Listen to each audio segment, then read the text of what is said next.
founder of our Center for Leadership Ethics, and Tom is a very good friend. So known him for a number of years, so this is my way of kind of helping him out. He's helped me out, so that's a little bit about me.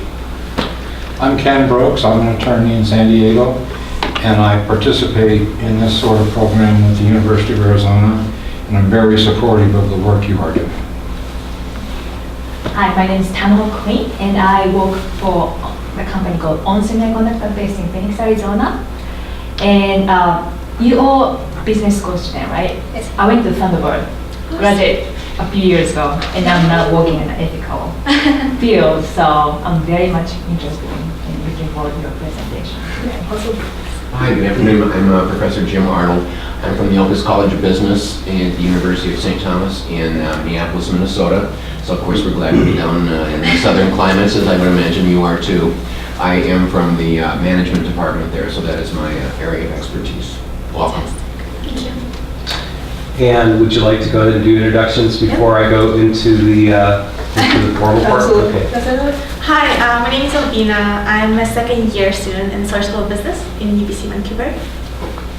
I'm Cindy. I'm also a second year student at the Sauder School of Business.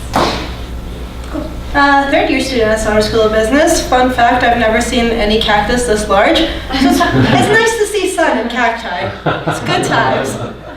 Very good, very good. Okay, so here's some of the particulars. You're going to have 30 minutes to do your presentation, and shortly thereafter we're going to have 20 minutes of Q&A. During that Q&A session, once you've assigned us our identity, we're going to maintain those roles in terms of our Q&A. I'll start things off with a question related to ethics, and then once we've kind of exhausted the 20 minutes of Q&A, then we'll move into 10 minutes of just general feedback, insights that we can provide you that we think will help you as you move forward. You have probably seen this in the different communications, while we're asking you to look at the financial and legal considerations. It's not a business plan or business law competition, so it is about ethics, and so you're probably going to get a focus from us in terms of our Q&A on that particular area. So did you have any questions about how the format is set up? I think we're good. I think it's Joe. Okay, great. So let's go ahead and get your timer. Square away here. I apologize for any sniffles in advance. Don't worry. A friend of mine moved here from Wisconsin because he wanted something to do with grass, and so he asked me, Ken, where's the grass? I said, Wisconsin. There you go. Okay, so I'm going to go ahead and hit the start button. And we're good to go. Good afternoon, Board of Directors. Thank you for having us here today. We are standing in front of you today because we were contacted on behalf of your CEO, who essentially after the 2008 financial crisis wanted to make some changes. Now, as part of the Goldman Sachs implementing decision process, you guys have an influential role in telling our managing directors what steps they should take in order to run a company that's essentially not only financially secure, but as per our conversation today, something that is legally important, and someone who cares about ethics on the whole. And now ethics is a broad definition. So we're asked on behalf of the Ethical Analyst Division of Ethan Consulting Group, we're going to explain ethics to you and what it means to us. So today, this is what it's all about. You guys at Goldman Sachs know it's important, and your bottom line is at the key of everything. But at the same time, we want to remind you of something important in investment banking. Yes, it's banking. Yes, it's about money. Yes, it's about growing your profits, but it's also about relationships. We want to build relationships. We want to maintain those. And as someone who essentially acts on behalf of consultants, and you give strategic advice to make a company more profitable and more efficient, it's your obligation, and we're putting the onus on you and giving the strategic decisions to make sure that you're maintaining those clients in a healthy way. As someone who cares about worldwide markets and worldwide foreign currency, it's also important to make sure that your step and your representation of your reputation is also known worldwide for being the best as a market leader. Before 2008, you were. And since then, there's been some changes. And as Cindy will explain later on, it's kind of changed that people don't trust you just as much. Now, why is that? It's because we haven't quite measured up to their expectations. We've let them down in the sense that ever since the Febreze Tour scandal, we didn't give the right information to the right people. We withheld certain information from our clients, and what happened during that scandal is essentially when they created very complex transactions, that it was as if they didn't really tell the clients that we were creating debt for people who couldn't pay it off at a later time. And when investors invested in collecting those debts, we didn't tell them that it was from people who weren't able to create that good credit and maintain it. So today we want to change that role. We want to make sure that we create transparency in our information while also maintaining confidentiality, because that's important. We want to preserve our integrity, and we want to make sure that we preserve our clients' integrity. Today is about our people and not just about the bottom line. But we will also talk to you about why the bottom line matters and how we're going to grow that as well. So today our purpose is to leverage your strengths and take feasible action steps to essentially create opportunities for growth. And we're going to tell you how to implement those steps, so we hope that you take it to your managing directors and people within the firm to make sure that these opportunities, we are capitalizing on them. So in terms of our strengths, we want to really talk about how people are at the center of everything you do. In the 2008 financial crisis, there was a lot of distrust among all the companies, and people lost perception and lost sight of what it means to be a leader. People essentially let short-term weaknesses and short-term profits get in the way of long-term growth. Your strength was that ever since then, you really implemented, let's say, a say-on-pay concept. You allowed your shareholders to come in and allowed them to give us ideas on compensation, which is a really important thing at Goldman Sachs.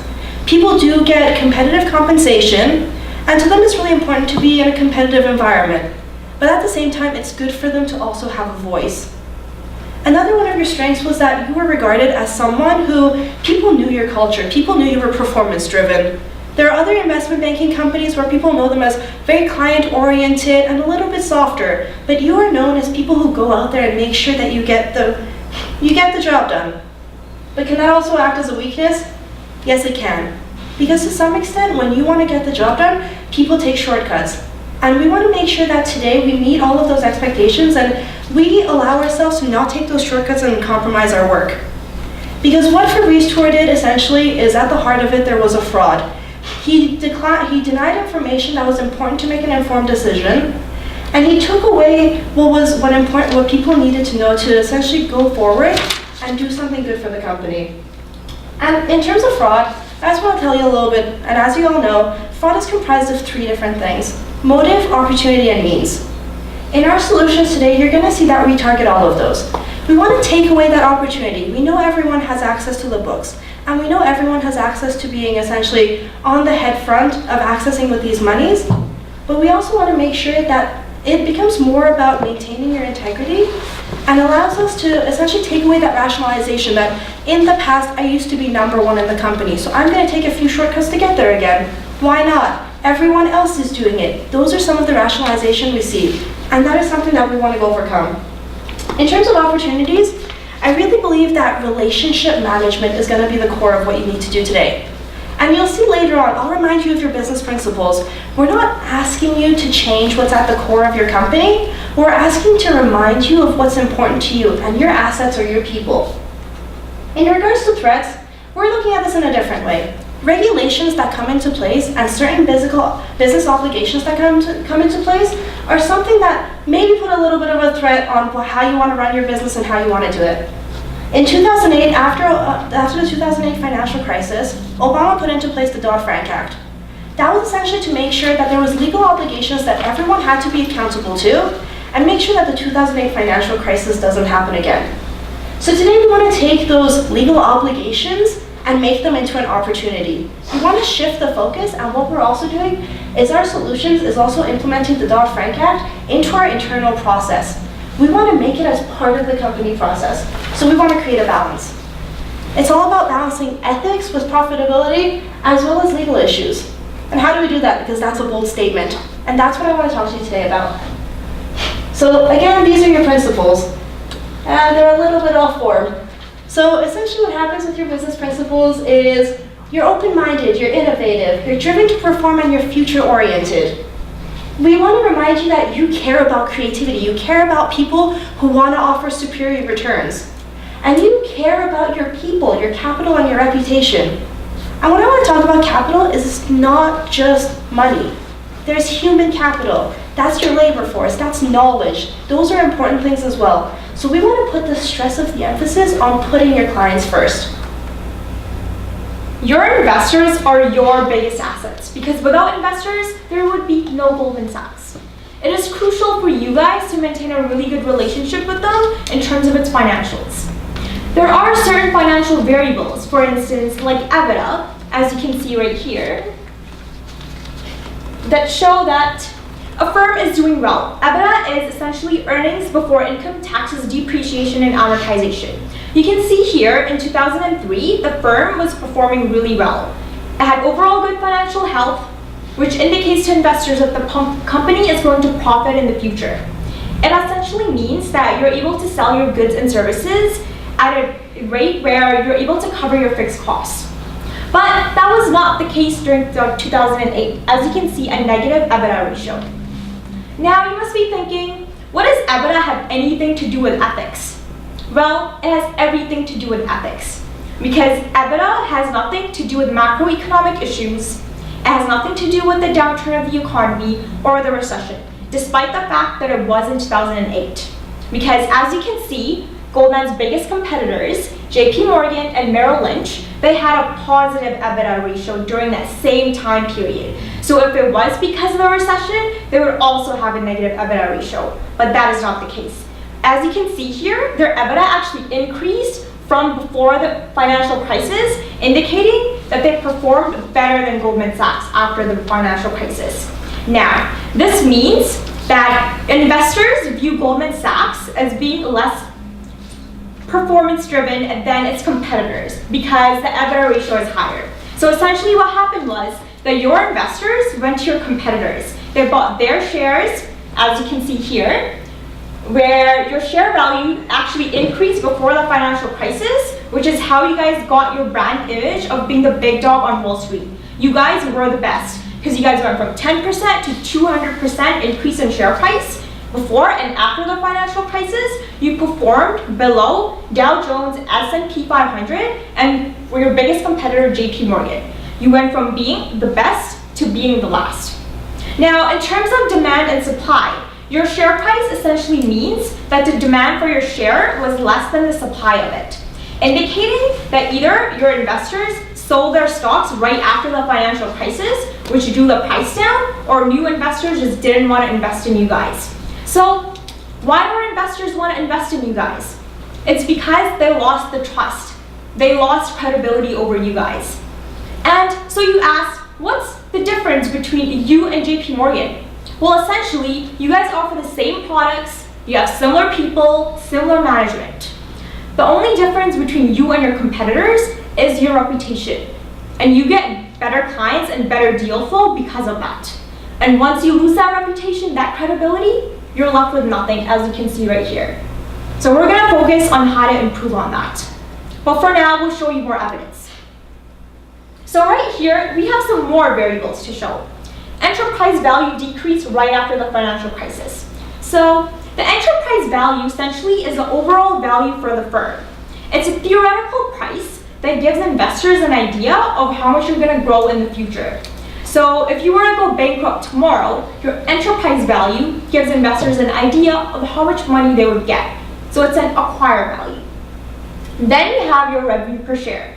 If that decreases, that means your overall revenue decreased after the financial crisis. And then you have your Peter Lynch fair value. Now this value is quite important because it's a valuation measure that forecasts your future performance. Now it's not just growth, it has to take into account debt and a lot of other various factors. So this is determined by seeing if your price to equity ratio is above or below your earnings rate. So if your earnings rate is below your price to equity ratio, that is bad news. And that's what drives that value down. So if you think this has anything to do with the housing meltdown, overall recession, economic cycles, that is not the case because as you see right here, your competitor actually increased in all three values. Not that they only increased, but there's a huge climb from before and after the crisis. So what this essentially means is that the people that you had as your investors before the crisis went to your competitors, which is why those values increased, because These values are not affected by any macroeconomic or external factors. More evidence to show you, to give you more background information on the financial crisis. So during the 2008 timeframe, you guys were ranked overall number 11 out of all your competitors. Now that number is actually pretty good considering the fact that you were actually accused of doing a lot of fraudulent activities during the crisis, which dropped your share price down. Your overall influence in the entire industry was reduced. And so the number 11 is there and it's not lower because before the financial crisis, so September to before that, you're performing extremely well compared to your competitors. Now take that into consideration and see what we have here. So this was on a very special day, April 16th, 2010. This was on the day of the Fabrice Tor scandal. And Fabrice Tor was an exec for Goldman Sachs who was accused for fraudulent activities. Within 24 hours, your market share fell below 1% to almost 0%. This indicates that your investors sold their stocks like this and no one was interested in investing in you guys. This happened so fast that your international clients got affected as well, which indicates that your international bonds went below 1% alongside your corporate bonds. So ethics do impact your bottom line because if your investors didn't care about what you guys are doing in terms of ethics, they wouldn't sell their stocks. It wouldn't be affected by that much. But you guys, you fell below 1%. That's crucial, which means that you guys weren't even in the top 25 of all banks in the world. Now, we know that we have a problem here, as you can see, and it shows in your financials. But we also have a solution. Your investors are your biggest assets, and we're going to tell you on how to improve on that. So, as the company saying go that progress is ever in business, we'll propose you to take specific steps which will not only impact you, but also will positively affect all the main stakeholders involved. So, Goldman Sachs, being in the industry of financial services, heavily relies on its people to be on top of its game. The phrase people are an essential of the company's success especially applies in the case of Goldman Sachs. So what it means is that for you, hiring the right people as well as motivating your employees to stay with the company for as long as they can is one of the most crucial things to do. We believe that hiring people based on their value system as well as getting to know your potential employees on a more personal level will help to contribute to the long-term success of the company.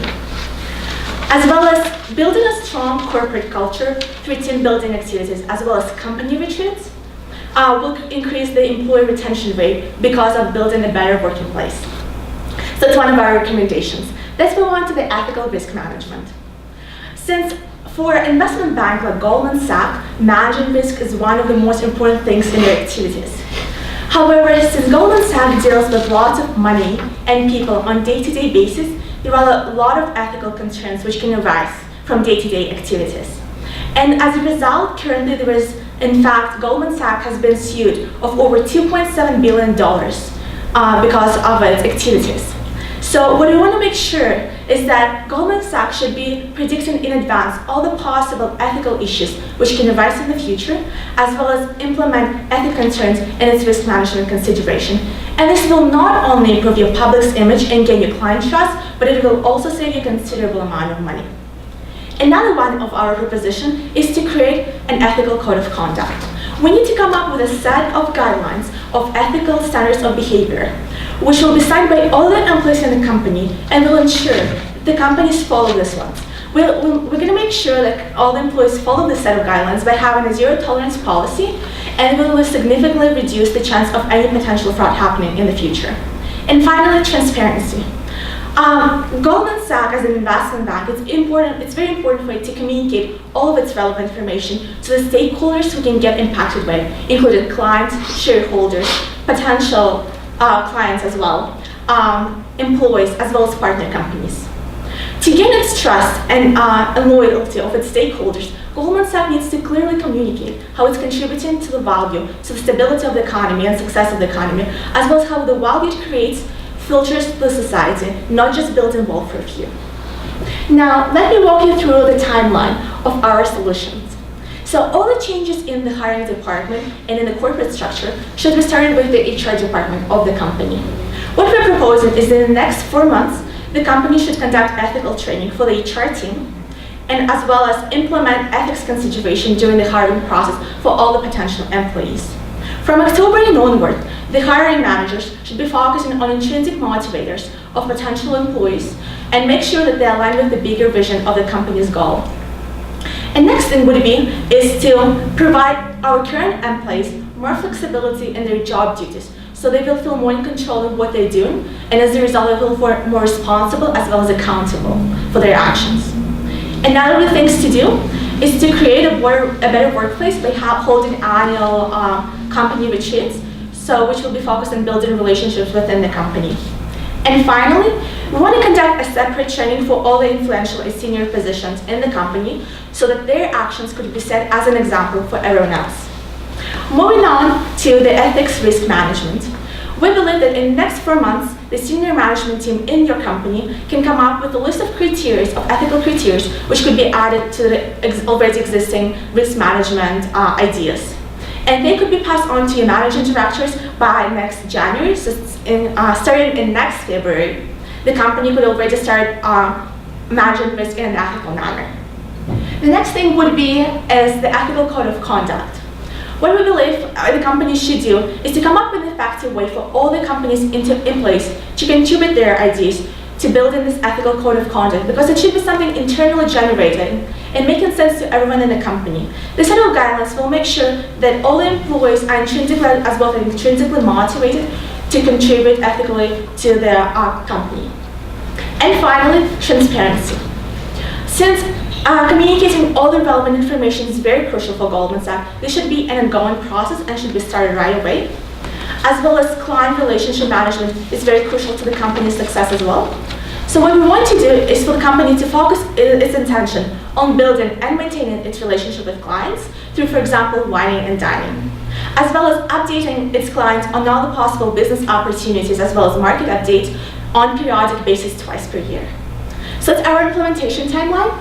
Now, of course, with any changes implemented, there are certain risks involved. So let me walk you through our potential risks and what are the best ways to mitigate them. So first of all, it's subjectivity in decision-making when there is ethics involved. Because some people might consider some behaviors ethical and there is some certain bias involved. The way to handle this risk is, first of all, the ethical code of conduct will eliminate the majority of the problems connected to this issue, because it will be a set of guidelines of what is considered an ethical behavior in the company. However, to further motivate our employees to act ethically on behalf of the company, we suggest you to add ethical behavior as part of the performance appraisal of its employees. So not only your employees will be intrinsically motivated to act ethically on behalf of the company, but both extrinsically. One of the other issues which could come up is that people are generally resistant to change, and an effective way to deal with it is to use the techniques of change management, which include a 4-step process, starting with understanding which kind of changes needs to be happening, developing these changes in the company, training your employees on them, and making sure that they understand what's going on. And the last risk which could happen is the fact that time is a very scarce resource, especially in an investment bank. And some employees might feel hesitant towards spending their time on being ethical rather than increasing their wealth. In order to mitigate this risk, you should openly communicate to all of your employees that it is perfectly possible to be ethical and profitable at the same time, and it doesn't have to be just one way or another. And to further motivate your employees to act ethically, the company should connect to them on a more personal level through their value system and demonstrate a bigger picture. So those are the ways we mitigate our risks. Now, let me walk you through our financial analysis of the proposed changes. As you can see in the first year, there are the company will experience certain financial losses because of the new fixed costs. However, in all the upcoming years, the company will regain its market share. And this will end up having net positive cash flows in all the upcoming years, which will compensate for the losses by 2016. Company's incremental revenue will be increasing at the exponential rate, because by becoming more ethical, company will be attracting new clientele and getting new market share. To summarize everything else, what we're saying is that, first of all, the Goldman Sachs will reestablish itself as an ethically conscious organization because it will take care of its stakeholders when making their decisions. According to the Dodd-Frank Act, the company needs to follow some certain regulations. However, our internal changes will further make sure that employees are intrinsically and extrinsically motivated to go through with all the legal obligations they need to do. And finally, being ethical sets you at a comparative advantage with everyone else in the market, and this tends to have a positive effect on its profits. Therefore, not after implementing all these changes, Goldman Sachs will not only be ethical and legally correct, but also its actions will end up being financially profitable. So this sums up our presentation. Thank you so much for your time. We're opening the floor for questions. Thank you. Hey, hold on before you do that. Let me. Should I pause? Yeah, I'll control the time Okay. for this part going forward. So we've got 20 minutes. So, Oh, did you want to ask the first? oh no, that's fine. You can. Oh, okay. Can we go back to the recruitment slide? Ooh, look at all the appendix here. Was that the? I can go without it. When you talked about recruitment, you talked about let's get employees that they share our value system. Are we good? Or the one before? There it is. Yes, and that share our value system. How do you determine that in your hiring? If I'm looking at somebody's resume, if I'm interviewing somebody who would give their hind teeth to work for a Wall Street firm, how do I determine as the hiring manager if they share our value system? So right now, in the current investment banking recruiting process, they have a bunch of behavioral situational interviews. So questions that are structured and unstructured. So we would change that by having case studies instead. So rather than placing a lot of emphasis on what's your previous work experience, there would be a component just for cases. So it would be an ethics case in particular instead of a discounted cash flow modeling case, which is the case right now. The only cases they have is based on financial modeling. It's nothing to do with ethics. So either we would add an ethics case component to a financial modeling case or a separate case. Did you want to follow up on that, or? Let me see. Mine are just a little bit different, so I think I'll let somebody go and then I'll jump back. Okay. I have so many questions, but I'm gonna just go. Yeah, let's do. We got to do one at a time. Right. Yeah. So. So, can you go back to one more slide back? Yes. Can you explain more about the zero tolerance? Definitely. So what we're saying that even though it's called the zero tolerance policy, all the cases are reviewed on very personal basis, case by case. And what it means that if their employees stepping over the line of the ethical consideration, they will be reviewed by a commission board, which will determine whether the action they committed was unethical. And then one of the ways to handle the situation would be firing the person. However, it's still reviewed on case-to-case basis. So even though it's called a zero tolerance policy, there are some different regulations that could be given a warning in the first time. So it's not really that strict. Yeah, so just add on to what she mentioned. So let's just say we had an employee that worked for the bank for over 20 years and that have a lot of seniority. So we would handle that case differently than compared to an analyst who just joined. So it really is case-to-case basis, and it's also very evidence-based. So if there's not enough evidence to show that the person committed an ethical crime, then we'd have to take it to a different committee. And we also have to take into mind different HR policies. So we are the board of directors, right? And so we hung in there through all these tough times. I see you did a very wonderful job with the financials, making the case for how we lost value.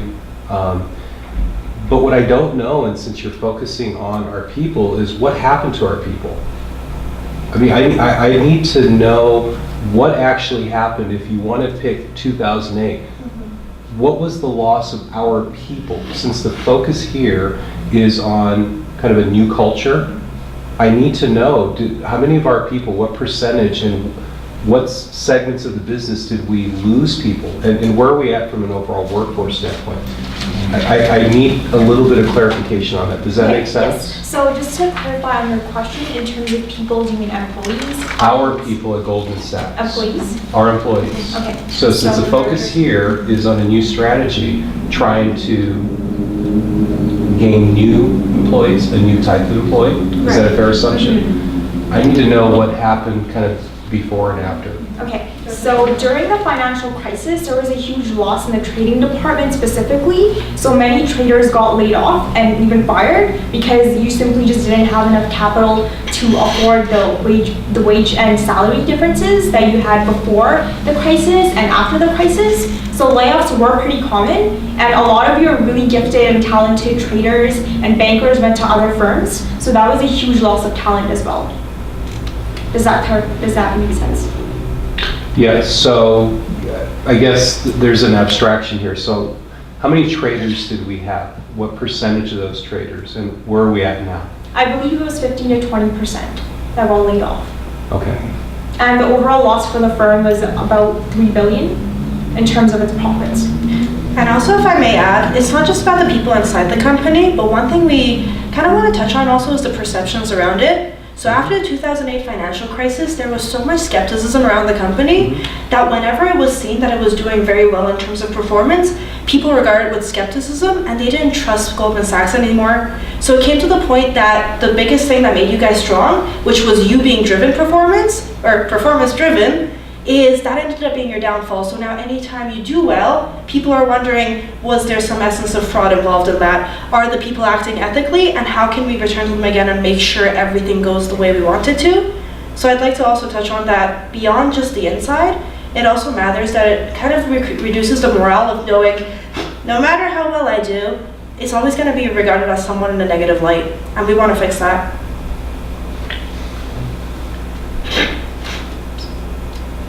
Well, I don't have any questions on this part. It's kind of open now, though, so. Oh, we're now as a open. board member, I'm- we're as a- still asking whatever questions we Okay. want as a board. As a board, I don't have any questions. Right, okay, so I still have others, so let's go Yeah, back I do to. too. Now can we go back to the JP Morgan versus Bank of America, or JP Morgan and Bank of America? Slide, it's about EBITDA. Yes. I can get the mouse running. Okay, you're not, the one that I looked at was a lot simpler than that. You know, I think our formatting went a little bit crazy. That's okay. Further, Further, further. let's go. Forward. There we go. Okay, now, what we talked about was how in the case of JP Morgan, during the same time that that we at Goldman Sachs had our decrease in EBITDA, look at JP Morgan. They went up 9.3. Why did Bank of America at the same time go down 27.9? How does that support your That was idea? during 2003. And That's what I'm during, saying, yeah. Yes. During that time, there was a lot of competition. So Mhm. Goldman was actually performing very well during that time, as you can see by their EBITDA value, but Bank of America was suffering because Mhm. their performance wasn't as great. Because of their investment banking department, they weren't getting as many deals compared to JP Morgan, Morgan Stanley, and Goldman Sachs. Mhm. And that was also the time where there was a large concentration of deals that were of high worth. So there was there was a Visa IPO, Visa deal, which was one of the biggest deals in the 21st century. And so their competitors got those deals, and so Merrill Lynch was essentially left with the smaller deals, which explains why the revenue. Gotcha. Now, how about the revenue growth piece? The revenue growth? We came out just about even with JP, and then over at Bank of America down 16% in revenue growth. Yeah, so that sort of leads on to what I said about them Oh, not. so you're talking revenue, not EBITDA, okay.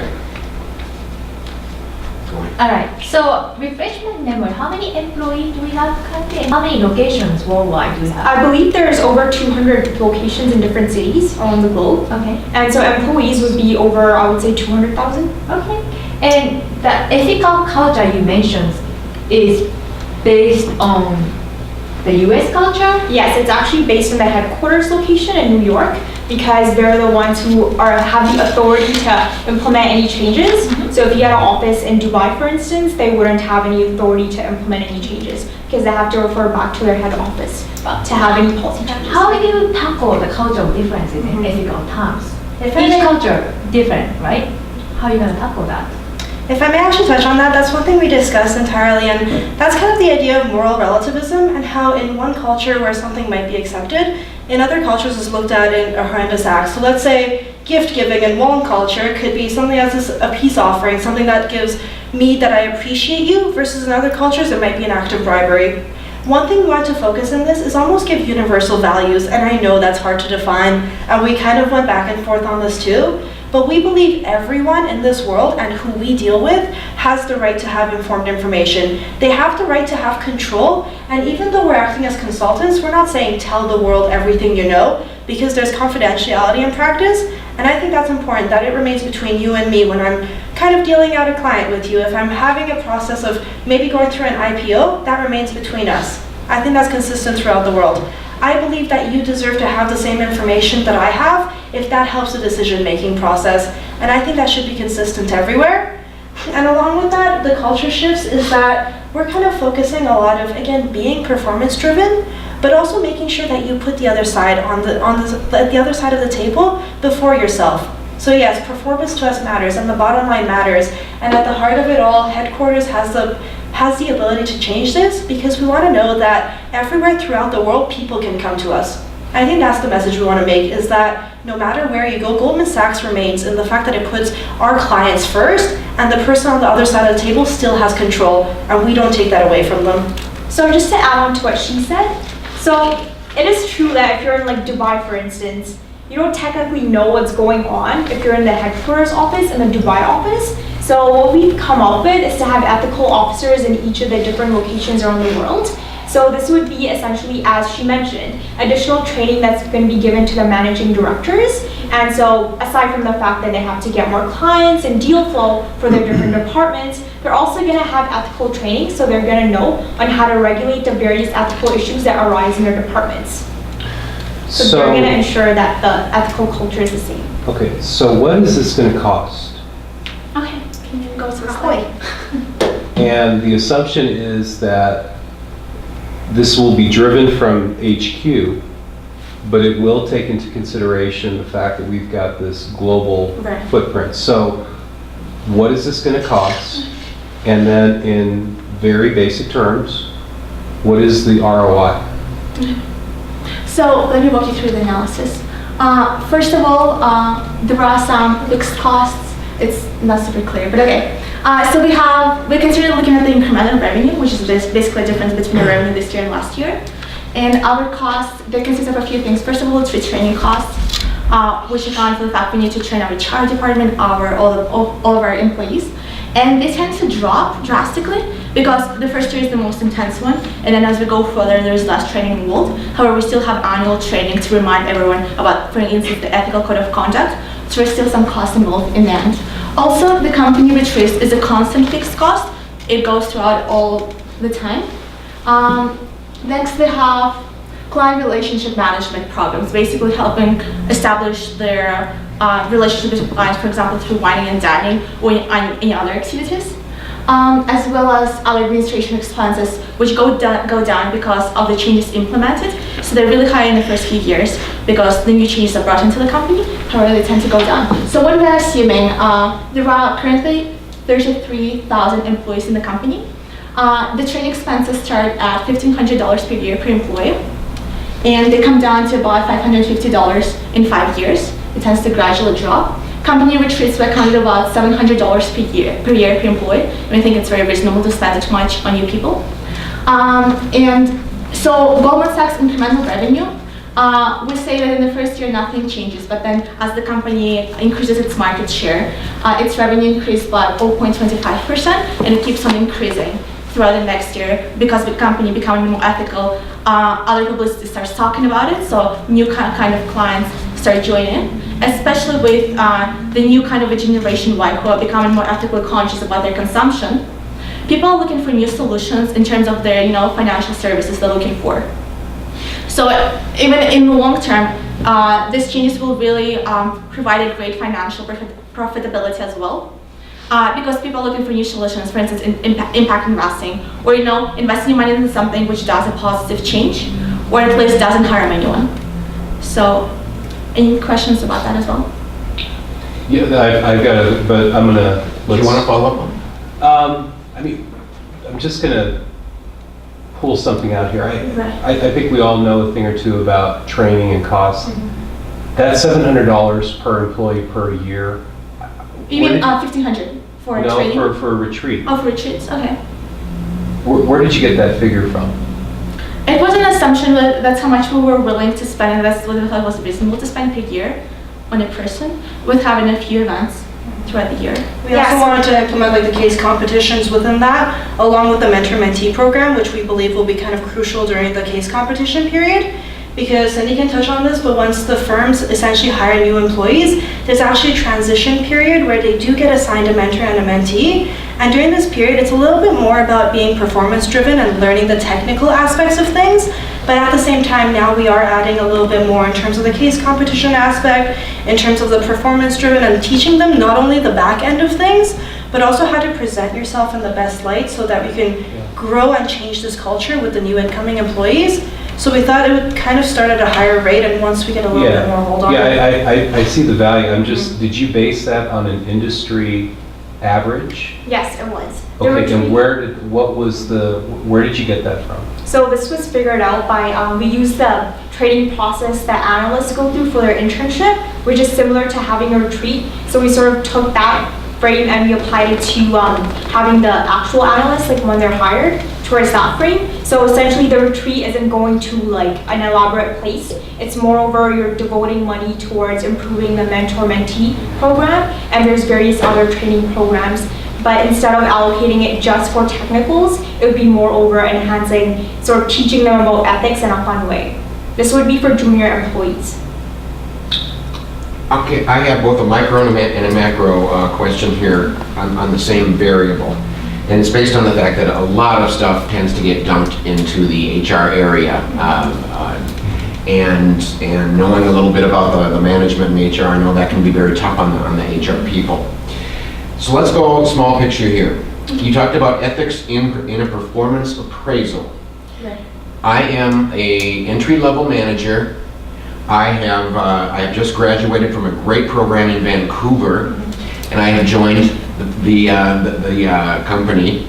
And now it's about time for me to get my 6-month performance or 12-month performance appraisal. I'm your manager. How am I going to appraise your ethics in a year? Okay, so I will answer that question. We're going to use a specific appraisal method called the behavioral anchored rating scale, and basically that's a performance appraisal method where you have assigned specific numbers from 1 to 5, and you have a criteria for which each number stands for. So one can be this person was able to get this many sales in a specific period of time, and 1 would be they met the expectations, 5 would be not, but it would be really specific. And we did research on that performance appraisal, and that's one of the best ways to appraise someone's performance, and it's called BARS. Okay, yeah, I understand BARS, but you are not salespeople for me. Let's say you are in HR, or you can pick something that's non-sales related, because you talked about an entire culture in the organization, entire culture that we're going to appraise. So it's not about sales at all. I am an entry level, I am learning the ropes. What do I do or not do that triggers something in my performance appraisal? So there is an ethics code of conduct which will be signed by all employees, especially the new ones who come in, and they will familiarize with the standards of ethical behavior in the company. So as long as you follow in these guidelines precisely, as long as you're not stepping over the line, your ethics performance should be within the lines of the appraisal. So essentially it's like a formal contract that you have to sign before you officially get the job, or if you're already in the job, you have to sign that contract to ensure that you're following all the guidelines, and if you were to not follow that guidelines, there would be consequences. How many guidelines are going to be in this, on the code of conduct?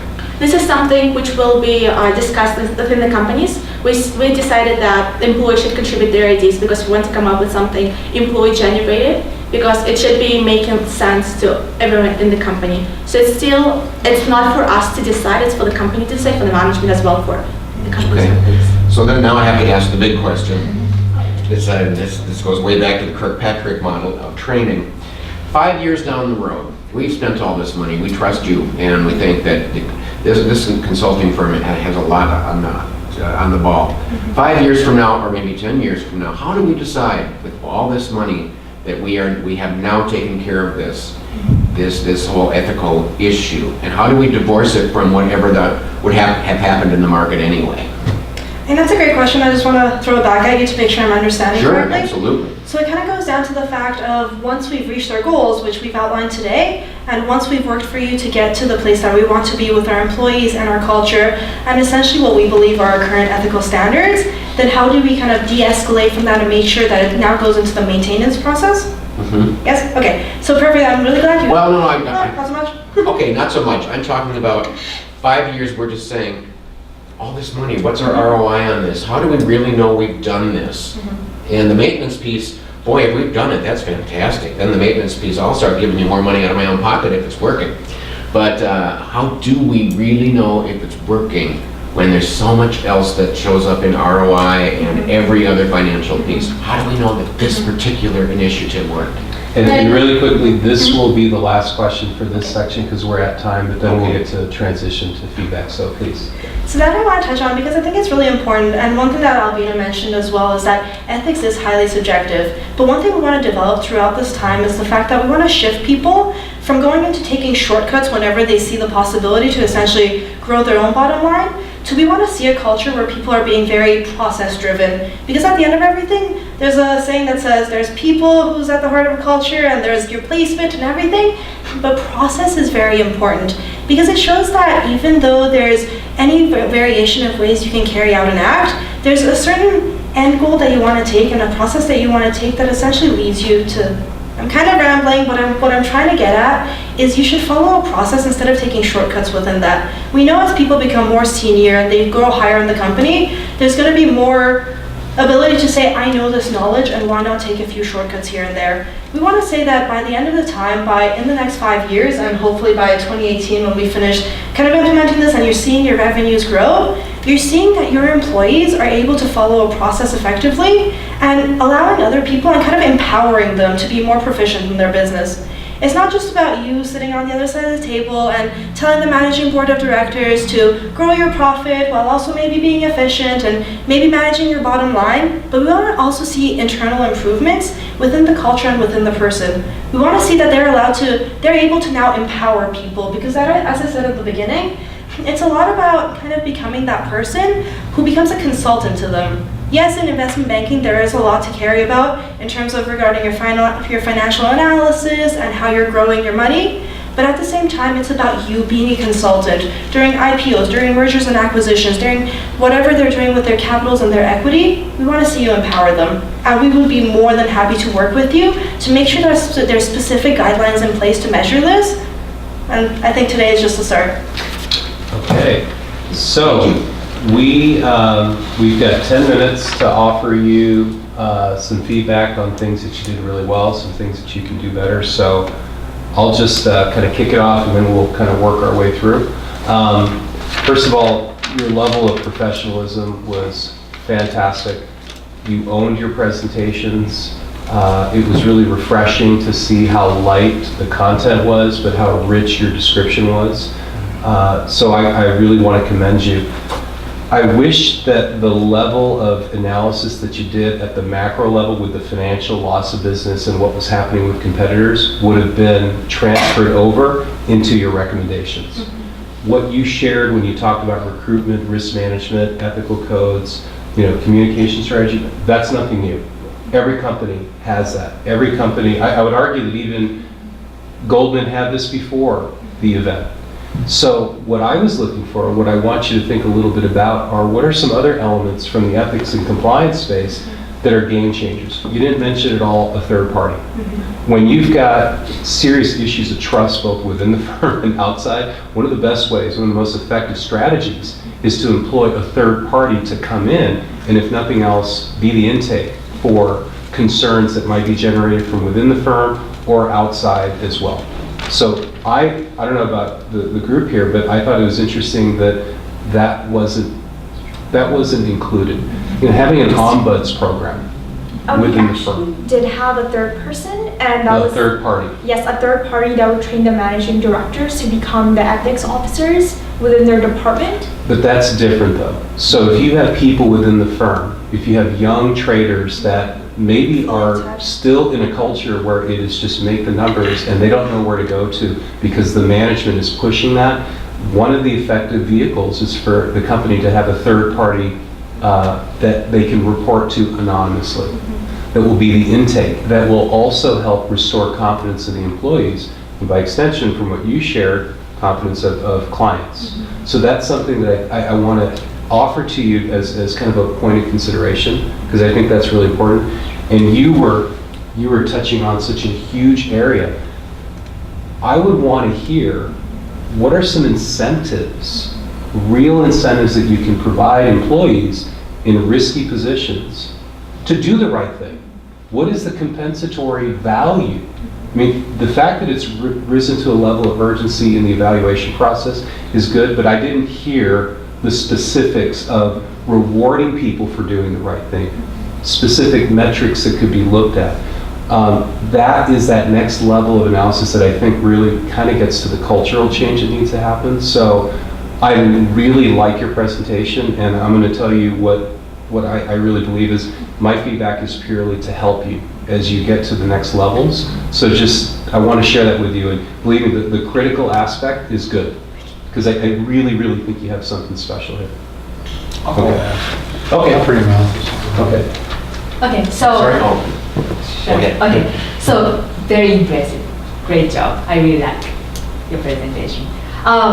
Just a little final thing, that slide is too small for me. So Yeah. maybe And make they so it bigger. formatting, Yeah. or like Yeah. undistracted. You're younger than we are. Even with glasses, Yeah. it's still small, yeah. Yeah, so Magnifying we'll glass include your provided. presentation definitely. And I wanted to know more about management level solutions. Mhm. You talked about a lot about new hire, but I think the key to change the cultures, engagement from management level people. So we wanted to know more about that. And if we could include that portion, I think your presentation will be more dynamic, I think. And finally, I'm sorry, what's Jim. Jim mentioned that how we can measure the cultural improvement. Just purely we know the probably number of clients increase in 5 years. That's the only measurement? No, right? Cultural measurement is so hard to Mhm. done. So you can probably mention that what's the measurement for the cultural It's changes? really hard. That's why I asked you a Right. tough question. I really did, and the answer is, and it is hard. So I didn't expect you to have like the perfect answer, or I'd be on the phone calling, my publisher to write a book on it. So, So I think, but the overall, you guys, wonderful. But to your point, you should have offered that you would do a culture survey. I mean, again, if you want to know what your culture is, and I mean, I'm sure that on your end, this is part of what we do as well as Right. academics, But- we're trusted. But you need to have some baseline to know what your culture is. That's the first level, and then you need a strategy to essentially move the needle in the right direction. So you need to think about that if you're trying to change culture, and just like you said, with especially starting with management on the upper level. And the current employees, how you know what their ethical level? Like, you have to make some sort of, I don't know, survey for them or something, Mhm. but it's so hard to measure ethical culture, really. So, yeah. oh, go ahead, yes. Okay. I actually teach presentation skills. And so I want to tell you that the number one thing that an audience responds to, this major survey, you have it down. That's enthusiasm. The number one thing. And I just loved watching the fact that you opened up with enthusiasm, you showed enthusiasm, through everything. You really wanted to get this information across. And that's fantastic. So take that with you. That's excellent. I do want to point one thing out that I think is going to help you a lot, because I see this in my students, and I rip this out as hard as I possibly can. The people who are running the world right now in the larger corporations are still the baby boomers. And you're going to have your chance. You're millennial age, and you use a different form of language. I'll tell you one thing that I keep hearing from executives. If these millennials keep referring to us as you guys, we're going to go crazy. And I got 1, 2, 3, 4, 5, 6, 7, 8, 9, 10, 11, 12, 13 you guys. It's neat. So I'm just telling you that it's going to help you a lot going forward if you really take that out of your presentations, you guys. And you'll have your chance when you guys are running the world. So that's going to help you if you just do that. Those are But I want to go back to your enthusiasm and just say it was great. I know we're a little bit out of time, so I want to hear what you have to say too. I hope, are our Feedback. comments being taped? Yeah, they should be. So Are they it's being gotta be- taped? Yeah, they are. All right, because if they weren't being for this particular group, that would be a real shame. I suggest that you and your teachers take a tape of this and this presentation and you all with your teacher who I've never met, but some things don't need to be said. You all could make this into a service that you could really sell to businesses to make money for your school. You all are really, really good. And because there's a lot of companies like Goldman Sachs, and the resistance to change is tremendous. But when you all got into your implementation plan, I was in heaven. So I really think you ought to consider taking the other people's comments about content and making this into much more than what you've done today for this presentation. Now, getting back to where Jim mentioned about the different cultures, you did this. Make this your last time ever. No more. That we do hear that sometimes too. The air quotes, yes. Yeah, it makes you very incredible. My impression is that whoever does that is an absolute airhead that is These not. two are being shut down. So don't do that anymore, please. Plus, it's vague. What does it mean? That's fair. You know, it's like whatever. I mean, and then if at the beginning of your talks, if you could slow down, Yes. you all speak way too fast. Okay, then there was a one point, and Cindy, it was you. You were, you hadn't said the word yet, and so I wrote it down. Just as you said trust, my T was going on my paper. I mean, we were really connected at that point. And then you talked about reputation. And I was waiting for the third magic word. That is ethics. Put the word, because that's a real 3-point thing that people remember. But the purpose of ethics is for you can have a trustful relationship, is that your reputation can survive up and down. So sometimes we don't tie it up quite. So think of working in the word trust in that part of your presentation. Do you know where we're at in your presentation? Okay. Are you okay? Yeah. Okay. All right. Meant to be helpful. And